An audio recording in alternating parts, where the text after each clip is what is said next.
Annealeez is a fully automated annealing machine for cases from 223 Remington through 30-06. A large caliber conversion kit is available separately for longer cases such as a 4570 or 338 Lapua, for example. It's made of 16 gauge steel, is 11 inches tall by 11 inches wide, and it's 5.5 inches deep. It weighs between 10 and 11 pounds. All the metal parts are powder coated for protection. The case hopper at the top will hold about 100 223 cases.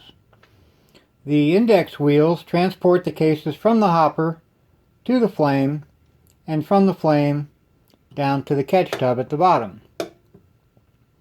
The torch is a propane torch, fully adjustable, so you can adjust the amount of heat that the cases are receiving. The speed control up here on the upper right is used to regulate how much time the cases spend in front of the torch. The on-off switch over here on the upper right allows you to turn it on and off.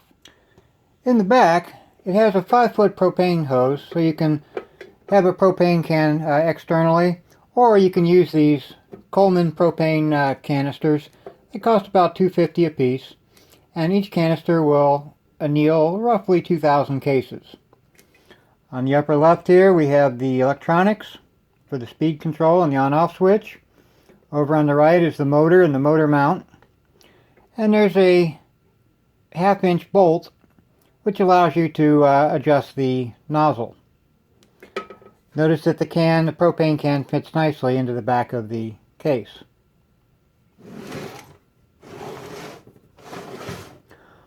On the right side is the power connector. It comes with a power adapter, so you plug it into 120 volts AC.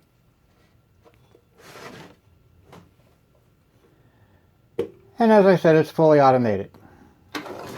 The catch tub will hold water if you want to quench your cases, although with brass, quenching is not necessary.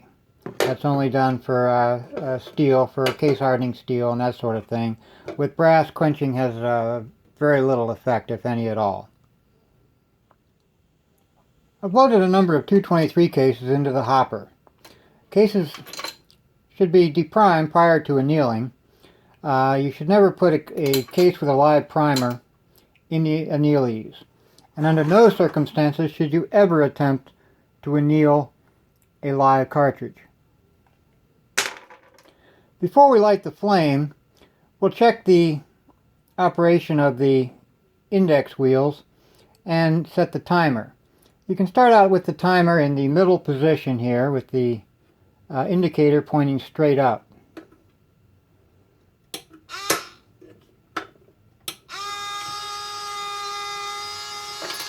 As the upper index wheel rotates, it'll pick up a case from the hopper and drop it onto the lower wheel. The lower wheel will cause the case to spin slowly so that the annealing is done evenly across the entire outer surface of the case.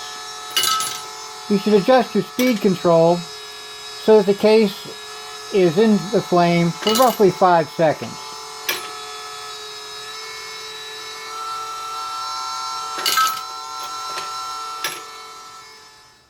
To adjust the nozzle, we want it positioned so that the flame will hit the case right here where the neck and the shoulder come together.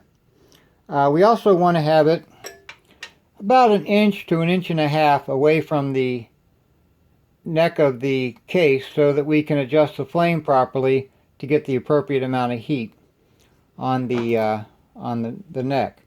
I'm going to use a 1/2 inch wrench, and I'm going to loosen the bolt in the back by about 1/2 turn to a full turn, so that the nozzle is freed up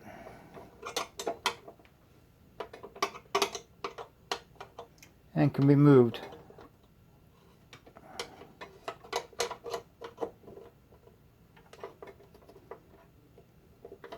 There we go. Now I can rotate the nozzle and get it to point at the appropriate spot on the neck of the case. I'll move it right about there. It's about an inch, a little over an inch away from the neck. And then I'll tighten the bolt in the back so that the bolt comes in contact with the nozzle and holds it right there where I need it to be.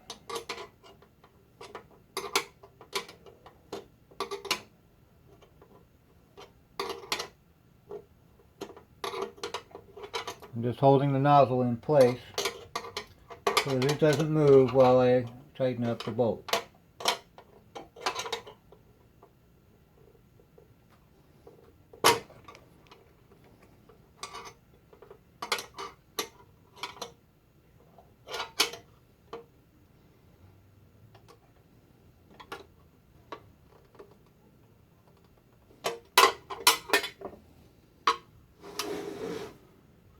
There we go. So the nozzle's pointing at the appropriate spot on the neck, and it's about an inch to an inch and a half away from the case. It's very important when adjusting the nozzle that you not end up with the nozzle pointing toward the Annealeez. These nylon index wheels won't burn, but they will melt. So anytime you're adjusting the nozzle, always make sure that it's either parallel to or pointing slightly away from the Annealeez.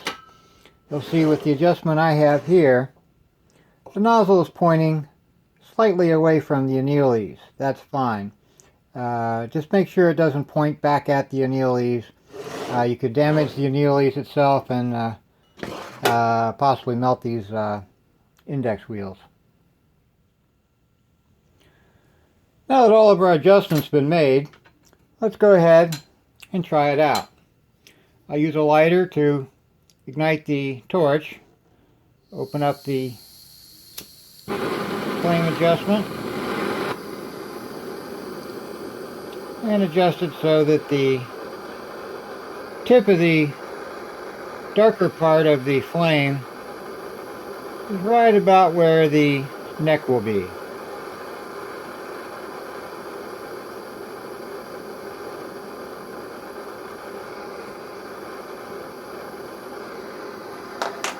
And then I'll turn the Annealeez on.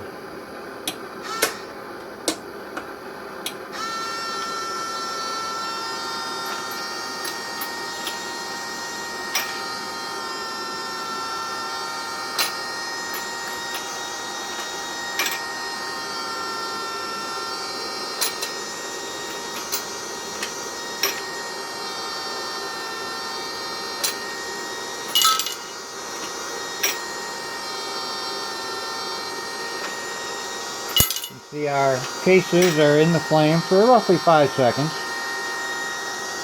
The tip of the flame is right there at the neck, and it's hitting the case right where the neck and the shoulder come together. Everything's looking good.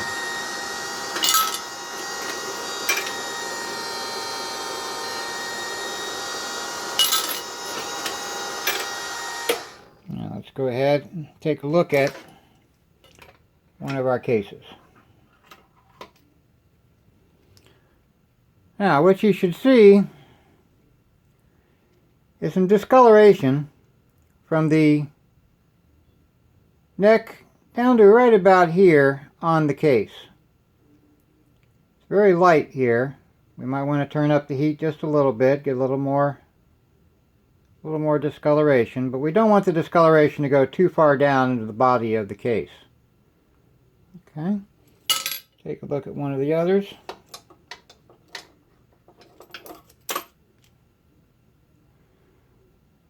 There we see the discoloration comes right to about there on the case, which is just about right. What that does is it softens up the neck and shoulder of the case so that we can resize the neck, and maybe if we have to bump back the shoulder a little bit, we've softened up that part of the case so that can be accomplished a little easier without work hardening the metal or the brass.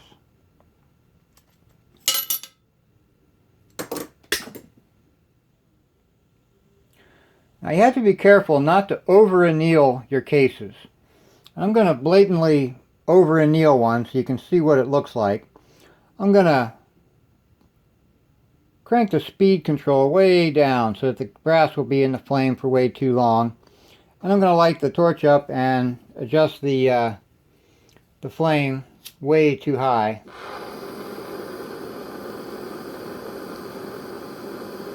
So it gets too much heat.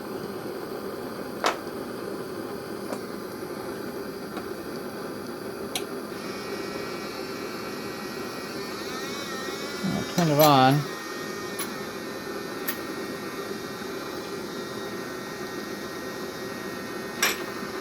Now we have the case in the heat. Now watch the flame.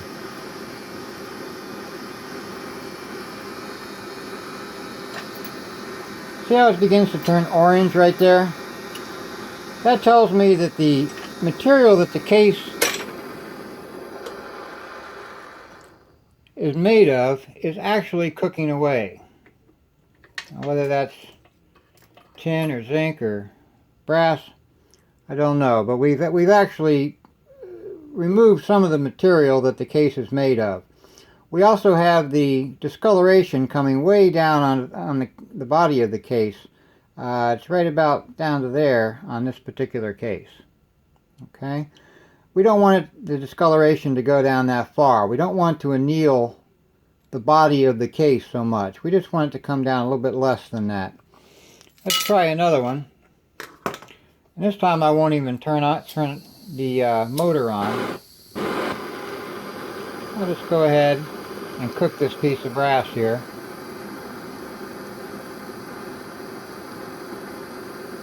So you can see that color change in the flame. The flame is blue. And it's going to start to turn orange here.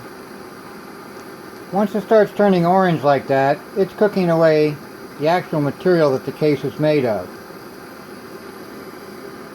The neck of the case is actually starting to turn red now. You should never ever see that happen. That's way over annealed.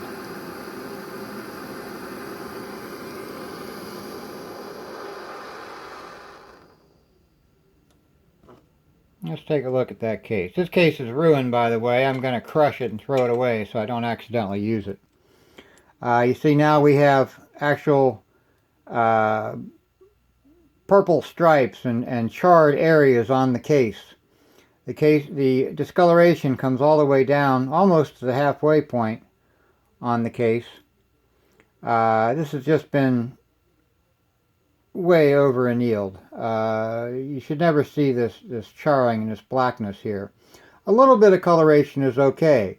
In fact, even without the coloration here, after a period of time, even a properly annealed case will start to turn a little bit reddish, a little bit bluish, and that's okay. In fact, if you've ever bought military brass, you probably noticed that it's a little bluish right up in here.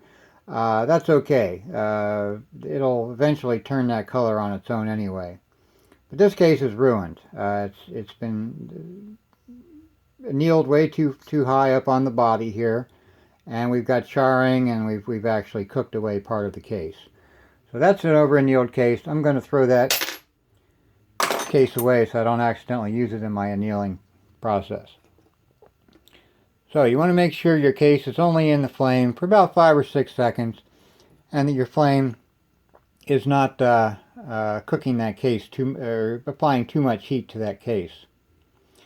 If you get no discoloration at all, then it's possible that you're under annealing your cases, in which case there's no point in doing it to begin with. It's not modifying the structure of the metal. The grain size is remaining the same. It's not enlarging the grains of the metal and making the case more malleable, so you're really not accomplishing anything by under annealing.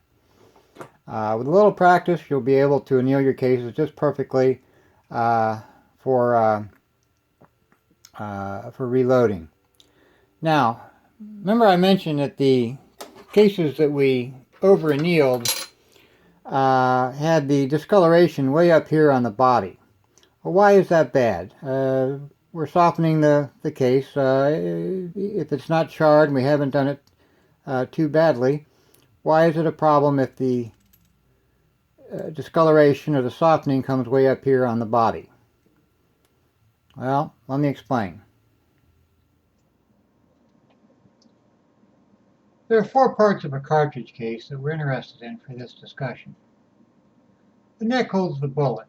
It must be resized during reloading, so it needs to be soft and malleable. The shoulder determines head spacing. It's also resized during reloading, so it also needs to be soft and malleable. The body helps seal the chamber. It's usually not resized during reloading unless the case is new. And the head also helps seal the chamber. Now, not all parts of a case are equal. The neck and shoulder are relatively soft. The body is work hardened by the manufacturer, and it's relatively hard. And the head is also work hardened by the manufacturer and is the hardest part of the case. Now, the term soft doesn't mean gummy bear soft or silly putty soft. And the term hard doesn't mean hard as steel or ball bearing hard. These are relative terms. The head is hard as compared to the body. The body is hard as compared to the neck and shoulder. With most metals, the harder it is, the stronger it is, and the more it will resist being shaped or formed. Brass is a ductile material, meaning it's able to undergo a change of form without breaking. When a cartridge is fired, the expanding gases from the burning powder will exert enormous pressure inside the case, causing it to expand until it reaches the chamber wall. This will cause the body and head of the case to seal the chamber so that hot gases won't escape through the back of the chamber. As the bullet travels down the barrel, the pressure will become less and less until, finally, the bullet clears the muzzle and the pressure becomes zero, or atmospheric pressure. The relative hardness of the body gives it a bit of springiness, for lack of a better word. This will cause it to contract slightly away from the chamber wall when the pressure becomes zero. If the body didn't contract in this way, it would be very difficult to eject it from the chamber. The neck and shoulder, being relatively soft, will be less springy and will not contract in the same manner. This makes it necessary for the reloader to resize the neck so that it will exert enough tension on the new bullet to hold it in place. The shoulder will typically be bumped back to maintain the proper head spacing for the cartridge. This constant expansion and resizing of the neck and shoulder will work harden them, making them more susceptible to splitting or cracking. This is why we anneal the neck and shoulder of the case. Annealing will reverse this hardening, releasing the tension in the metal, and make it more malleable. The body and head of the case, however, have been work hardened by the manufacturer and must not be changed. This is why we need a machine like Annealeez to anneal our cases, rather than simply putting our cases in the oven. Properly annealing your cases will significantly prolong the life of your cases and will result in improved accuracy from consistent neck tension on the bullets. Cases that have had the body and or head softened by annealing or over-annealing will exhibit overpressure signs such as bulging or splitting, even with normal or light powder charges. Annealing the body will reduce its springiness, making it potentially difficult to eject from the chamber. Brass is an excellent conductor of heat. This is why it's important to apply the right amount of heat for the right amount of time. If the discoloration from annealing has traveled too far down the body, the case may very well have been over-annealed. In general, severely over-annealed cases, or cases that have been annealed in an oven, could exhibit problems ranging from overpressure signs to head splitting to catastrophic failure, resulting in injuries from flying shrapnel. Just be careful, follow instructions, limit the amount of time you anneal your cases, regulate the heat properly, and inspect your annealed cases before using them.